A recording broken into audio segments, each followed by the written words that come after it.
In this special movie review episode of one of the most iconic basketball films in cinema history, Lucas, Ben, Maurice, and I peel back layers of this 1996 movie hit. Moron Mountain has never been the same since these loony characters rose to the challenge of some wacky space aliens. This film took his airness to another level of entertainment, from NBA superstar to Hollywood actor. Warner Brothers took a risky shot at a live-action animation film and came out a winner, thanks to Bugs Bunny and Michael Jordan. To all NBA fans of all ages around the world, we present to you this movie review of the smash hit of the 1990s. I'm Uriah. I'm Maurice. I'm Lucas. And I'm Ben. And we're here to talk Space Jam. So what's going on, everyone? Welcome back to NBA Now and Then, the Greatest Comparisons. This episode has been in waiting for quite some time. We've been planning this for, I'd say, months. How you guys feeling about this episode right now?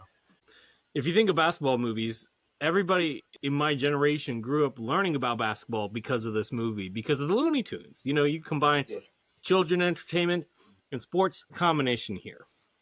Yeah, absolutely. Maurice, so why are we talking Space Jam? What are you thinking right now? This episode is going to be fun. We catch all the demographics, all of the generations. Looney Tunes goes back decades. I mean, back to black and white. Yeah. And we got basketball fans. We got Michael Jordan fans. We got everybody coming together for this episode. This is going to be fun. Good blend of sports, film. Speaking of film, Ben, this is right up your alley. What are you thinking? Yeah, this was fun to revisit. It had been a minute. Kind of what Lucas was saying was 96 was a big year for basketball, I think, for a lot of people. And it was kind of like peak right in the middle of that, like from White Man Can't Jump to like He Got Game, just like such good basketball cinema. This is kind of right in the middle. And it really got the attention of kids because a lot of those movies are like rated R. Yeah, they're pretty graphic, some of the basketball movies we grew up with. And so from the soundtrack to MJ to all of it and just revisiting it almost 30 years later is wild. You think about entertainment, right, for kids and adults. The NBA appeals to everyone. Obviously, you have Jordan. The humor, it hit home to me on all fronts. The zany antics of the Looney Tunes characters and some pretty decent acting, considering like you had NBA athletes who weren't professional actors. And the one other thing, guys, when you rewatch this movie, did it zip by or what? It was It did. It was really a fast-paced movie. It didn't feel like it was dragging on too long. I thought it was great casting, even the voiceover actors of the movie that we'll get into. So that being said, are you guys all set for this movie review? Let's go. All right, let's do it. So Space Jam came out in 1996. The story begins in 1973 with a young Michael Jordan playing basketball outside at night, telling his dad his dreams to play in the NBA. He talks about winning championships and one day, well, maybe even try baseball. A brief montage follows showing his real-life career, college stardom, NBA dominance with the Bulls, and his first retirement to play baseball. We see him struggling in the minor league baseball system, but maintaining good spirits. Meanwhile, far away in space, the villainous Mr. Swackhammer, I didn't even know that was his name until we were researching. They never really say it. They might have said it once. Yeah. So the villainous Mr. Swackhammer, owner of the alien amusement park Moron Mountain, needs a new attraction. He sends his tiny alien henchman, the Nerdlucks, to Earth to capture the Looney Tunes. The aliens descend underground to the Looney Tunes cartoon world, interrupting Bugs Bunny and his friends. When the aliens demand that they come with them, Bugs suggests they settle it with a little competition. The aliens agree, and the Looney Tunes, thinking the little creatures are harmless, choose basketball as a contest. The act ends with the Nerdlucks stealing the talents of NBA stars, transforming into towering monsters, and prompting the Looney Tunes to realize they're in trouble, leading them to try and recruit Michael Jordan. So what do we think about the first act, that little summary? Any scenes stand out to you guys? When they were stealing the talent, right? The whole baseball stuff, how he essentially Michael's like poking fun out of himself in a way. He's being like, because he would have filmed this not he filmed this in the summer of '95, so it's not that far after his baseball journey. And so it's good that he was able to find a sense of humor in that. I think the writing in this movie is so clever. Whoever the writers were on Space Jam definitely deserve some kudos too, along with MJ and obviously Bugs. But the opening scene, I thought it was really good. Like you said, an ode to his father. The baseball thing, he's at the plate, he strikes out, and then all the players in the dugout are like, That was a strikeout, Mike? That was a good-looking strikeout. Real good. I mean, you look good when you strike out, man. When I strike out, man, it looks nasty. Even that actor, like that guest actor that was playing the catcher, was so good. And yeah, I like the. He's like, don't swing. Yeah. And the voice actors are unbelievable, man. they were really good. Yeah. And then I just have to point out the believability. Lucas said in his intro segment, they took a risk. Live action animation films, whether it's Who Framed Roger Rabbit or Mary Poppins, I mean, you take a shot, you could really swing and miss. No pun intended on the baseball discussion. But it really worked out. And then MJ's acting I think it was really good. Now I'll save that for later. But he just seems so natural. And that's the one thing, Ben, that MJ can hang his hat on as being a media darling, is he's always present in the moment. You just tell that he's like not thinking ahead or looking back. He's like right there. And that shows in acting. And that's a big part of acting. I'm sure you know that, Ben. Uriah and I talked about this. We're like, man, he can kind of act. And you didn't really realize that when you first watch it as like a kid or a teenager. You're like, oh, well, like you're just like, oh, it's Michael Jordan and a bunch of like Bill Murray and like a bunch of like cartoons. And you didn't really think about it. But yeah, comparing him to the other, like, obviously we know Barkley has, comedic timing. But outside of that, like you see other like Larry Johnson, Muggsy Bogues, Patrick Ewing, they couldn't really deliver the lines that well. Whereas MJ was pretty effortless. Now, he would have had probably coaches and, more time since he's the lead. But yeah. Yeah, it's definitely comedic acting. There's one particular scene, Ben, where I think early on they're in the stadium and MJ's talking to whoever, probably his PR guy.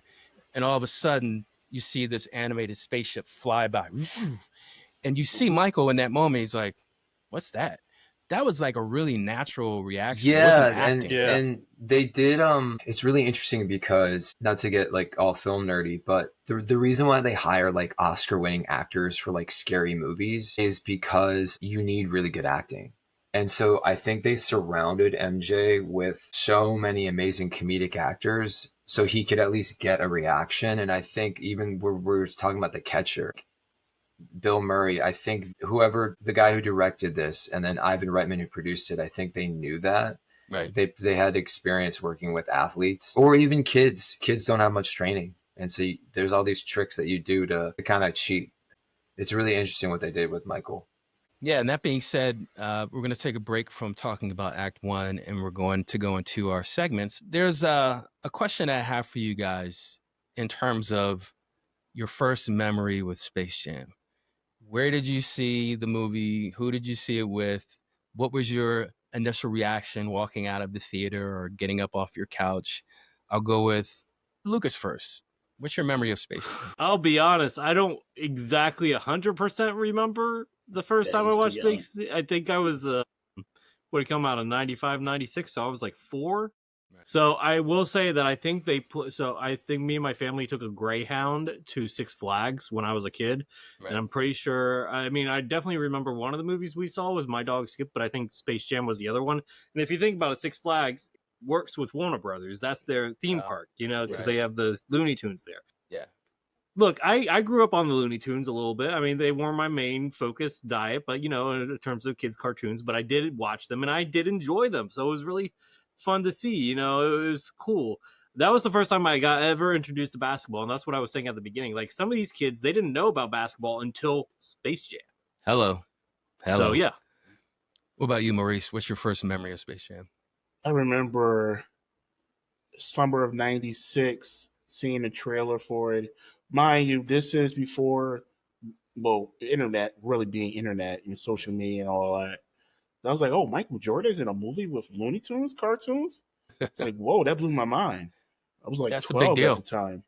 So I was like, wow, okay, this is a must see. I remember asking my mom to go see it. I don't think I see it. I think I saw it on VHS.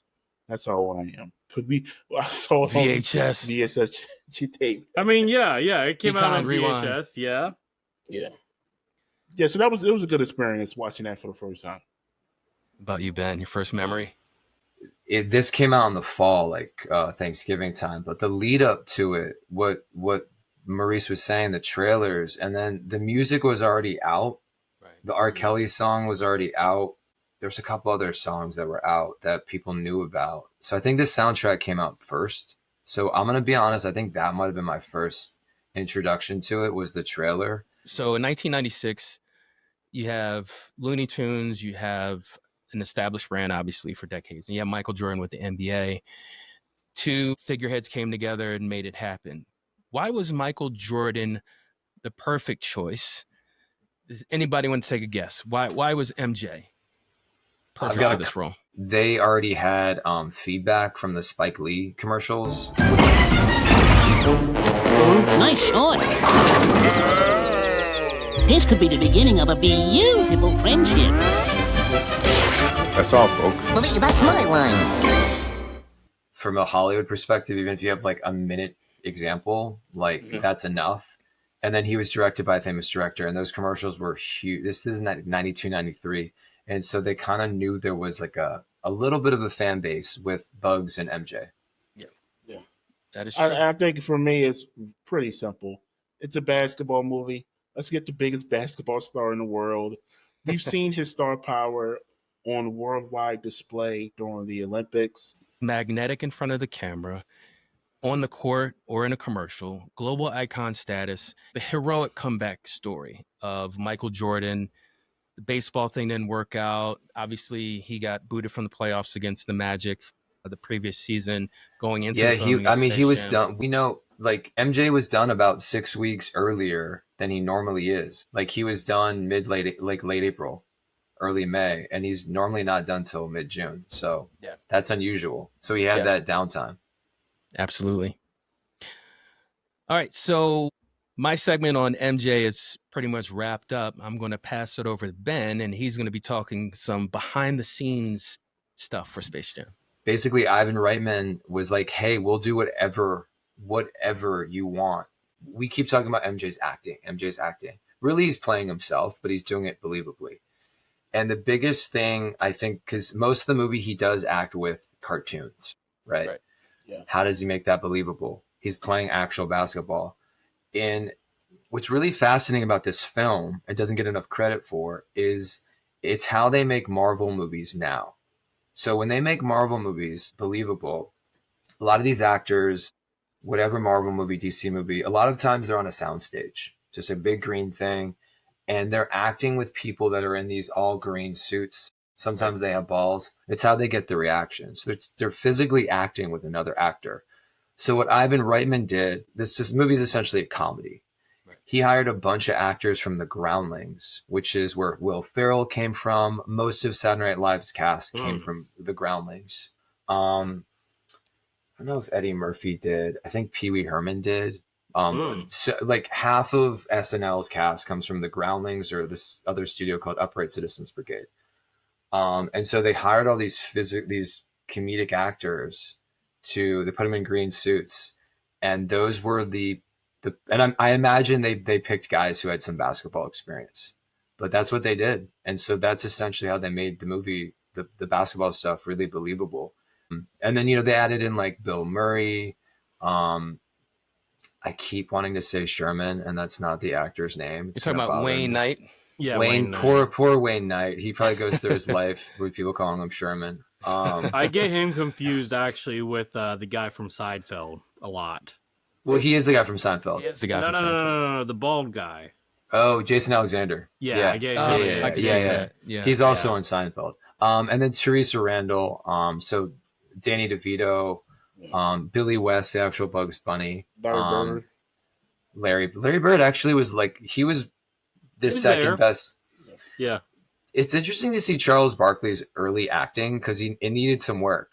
Yeah. He needed some work. It wasn't a natural yet. No, it wasn't a natural yet. He didn't find his moment. But so that's kind of it as far as I would say on the production front.